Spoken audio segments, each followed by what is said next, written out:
Donc lorsque vous voulez tracer, mettons, une toiture sur ce genre d'éléments, vous allez aller chercher toiture, et puis j'espère que vous tracez la toiture par tracé, pas par extrusion, c'est beaucoup plus simple, d'accord? Donc on va chercher toiture, et puis on va tracer les contours de la toiture. Donc si on est sur l'élément par défaut, je ne sais pas si vous voyez, mais on a les pointillés qui nous montrent le débord de toit que l'on peut gérer ici. Donc si j'ai une inclinaison, je pense à bien regarder que inclinaison est cochée. D'accord? Et je vois que là, c'est bien coché parce qu'il y a 30 degrés. Si ici, par exemple, j'ai une toiture qui va aller une pente de là à là, je mets 30 degrés ici, hop, je le laisse. Ici, je mets 30 aussi, par exemple, ou je peux même changer, mettre 45, c'est-à-dire 100%. Et puis, si ici, j'ai un mur-pignon, hein, c'est ça. C'est-à-dire que j'ai pas d'inclinaison. Qu'est-ce que je fais? Ouais, on décoche, hein, on met pas zéro, hein, c'est important, on décoche bien, hop, et puis bah voilà, et ça c'est facile quoi. Bon, ok, sauf que bah, j'ai pas relié, alors ça c'est important, continuer l'esquisse évidemment, donc faut pas que ça se croise et il faut que ça puisse se relier ensemble. Voilà. Donc là je finis l'esquisse et j'ai mon toit. Bon, alors il n'est pas à au bon niveau, ça c'est pas un problème. Rez-de-chaussée, je vais le mettre au niveau toiture, allez bim. Voilà. Et puis, eh bien, si je veux relier, vous faites comment? Attacher avec le haut et vous choisissez votre toiture et c'est relié. Ça, vous savez, il n'y a pas de souci. Deuxième élément, le phasage. Alors, je vais éteindre celui-là. Je vais en montrer un autre que j'avais préparé, celui de Mélissa. Donc, on travaille en 4D sur Revit. 4D, la quatrième dimension, là, c'est pour le temps. Ok, on va donc, tout ce que l'on va dessiner, on va lui infliger, entre guillemets, une notion de temps. C'est-à-dire si le toit, il a été fait avant les murs ou avant le terrain, etc. Donc, ça, il y a une petite vidéo qui l'explique très bien. Je ne sais plus si je vous l'ai dit, hein, mais dans ressources supplémentaires, ici, vous avez la vidéo sur les phasages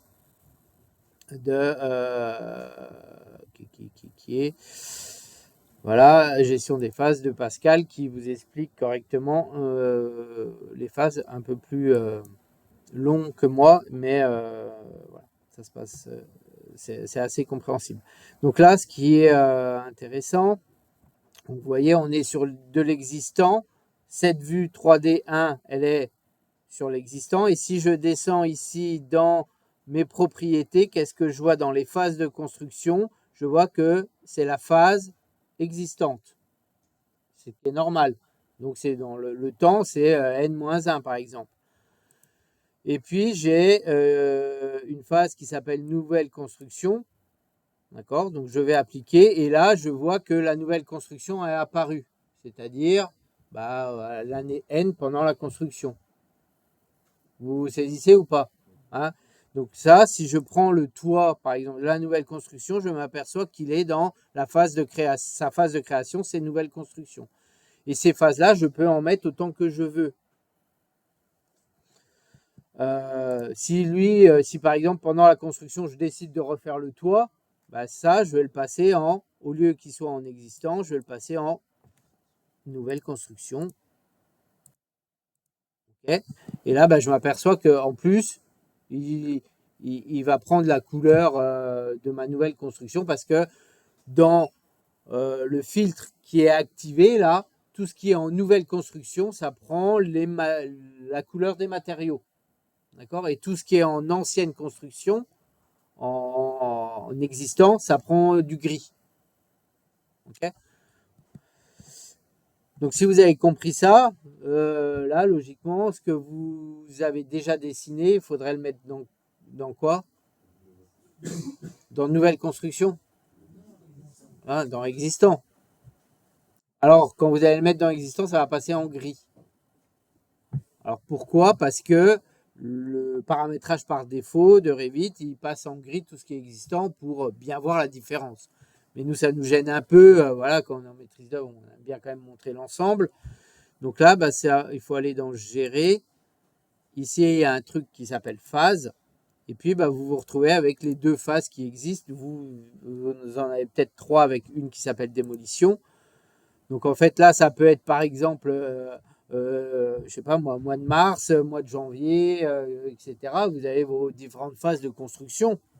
Et bah, tout ce qui va apparaître à cet endroit, et bah, c'est conforme, en fait, à la réalité, quoi. D'accord? Comme on rajoute une donnée, une data de temps à ce que l'on dessine. Et ça, c'est vraiment bien, c'est important, parce qu'on va pouvoir faire apparaître, par exemple, les banches. Je vous l'ai dit hier ou pas? Non? Hein? Non, les banches. Vous en faites du 4D, vous en avez fait avec Monsieur Montezin, en fait. Votre rotation de banches. La rotation, c'est parce que c'est jour 1, jour 4, je prends ces branches, je les réutilise, etc. Donc, au lieu de redessiner 20 fois le même projet et changer les hachures de couleurs, etc., bah là, ça va être phase 1, je mets mes 4 banches. Phase 2, mes 4 banches qui étaient là, elles disparaissent, puis elles se remettent là. D'accord? Et en fait, on fait apparaître à chaque fois sur nos feuilles nos rotations de banches.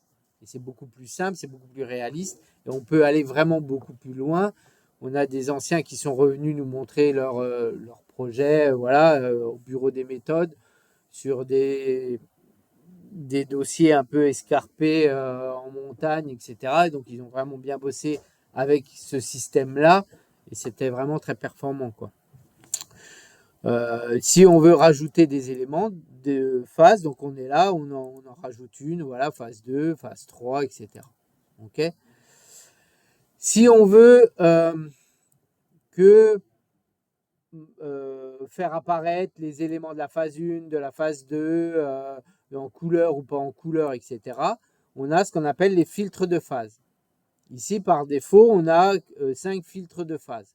On a un filtre de phase qui s'appelle afficher tout, que l'on ne peut pas modifier. Où tout ce qui est nouveau dans la phase, ça s'affiche par catégorie de matériaux. Tout ce qui est existant, c'est remplacé par du gris.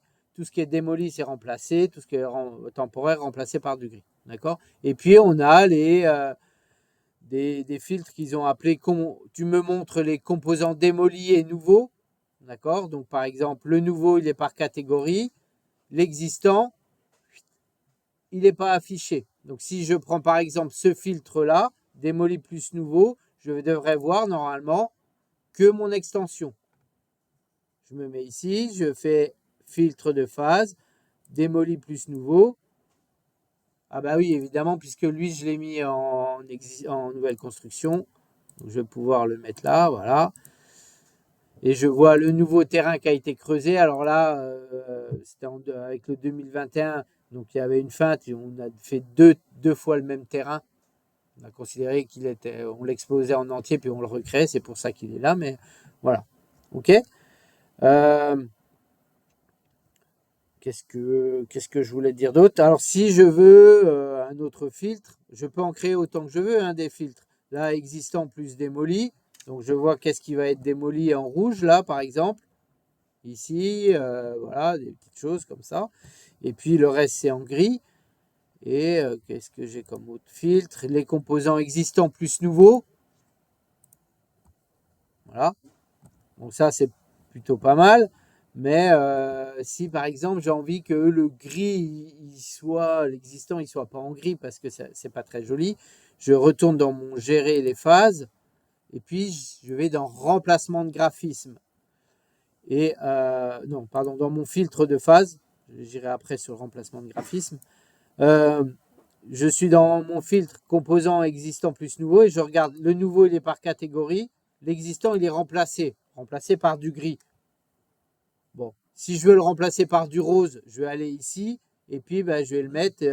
Tu vas me le remplacer par du rose ici. La couleur, elle est là, etc. Donc là, normalement, il me le remplacerait par du rose, mais c'est pas très pertinent pour nous. Hein. On va aller ici, l'existant, on ne va pas le remplacer, on va le mettre par catégorie de matériaux normal. Je fais appliquer et OK. Et là, j'ai mes éléments qui sont corrects. Je retrouve également la même chose. Ce qui est important, c'est de bien gérer par rapport, alors voilà, par exemple, le plan de masse, on a l'existant et on a le plan de masse projet. Pareil, elle a dû faire, non, elle n'a pas fait, mais existant, élévation ouest, élévation existante et élévation projet. D'accord? Vous voyez le rose que j'ai rajouté, il se met là. Mais, et là, pour chaque vue, on peut travailler. Donc, là, si je veux mettre que l'existant, je vais mettre que l'existant, etc., etc., quoi. Et il faudra bien tout dupliquer pour que on se retrouve avec, sur nos vues, ah bah, vous voyez, là, j'ai changé. C'est pas le bon plan parce que j'ai mis sur l'existant, vous avez vu, j'ai mis c'est celle-là. Je me suis mis en nouvelle construction. Enfin, j'ai enlevé. Là, si je le fais réapparaître.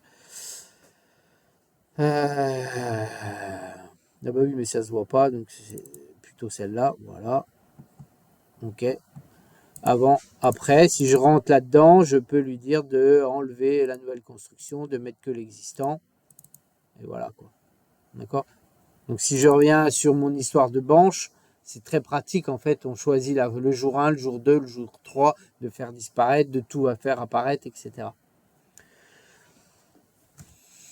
Voilà. Donc là, il va falloir tout passer, ce que vous avez déjà dessiné en existant, et peut-être le mettre dans le filtre par catégorie pour pas que ça soit en gris, quoi. C'est bon? Ça vous va? Allez.